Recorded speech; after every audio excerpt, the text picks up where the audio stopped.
বাংলাদেশের শিক্ষা অঙ্গনে এক অনুপ্রেরণাদায়ী দৃষ্টান্ত স্থাপন করেছেন জামিয়া মাদানিয়া বারিধারা এবং ঢাকা বিশ্ববিদ্যালয়ের মেধাবী শিক্ষার্থী মাওলানা শফিকুল হাসান শিহাব। তিনি সম্প্রতি ঢাকা বিশ্ববিদ্যালয়ে শিক্ষক হিসেবে নিয়োগপ্রাপ্ত হয়েছেন।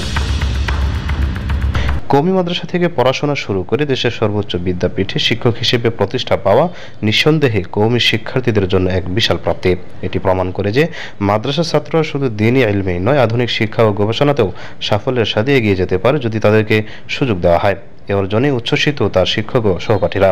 অনেকে বলছেন শফিকুল হাসান শিহাব কওমি শিক্ষার্থীদের জন্য এক রোল মডেল। তার এই সফলতা অন্য শিক্ষার্থীদের সামনে পথ দেখাবে এবং প্রমাণ করবে যে কঠোর পরিশ্রম, নিষ্ঠা ও সঠিক দিক নির্দেশনা থাকলে কওমি শিক্ষার্থীরাও দেশের বড় বড় প্রতিষ্ঠানে গুরুত্বপূর্ণ আসনে অধিষ্ঠিত হতে সক্ষম। কওমি শিক্ষার্থীদের জন্য এই সাফল্য এক মহামূল্যবান বার্তা বহন করছে। কওমি থেকে উঠে আসা মেধা একদিন দেশের সর্বোচ্চ মঞ্চেও আসীন হতে পারে।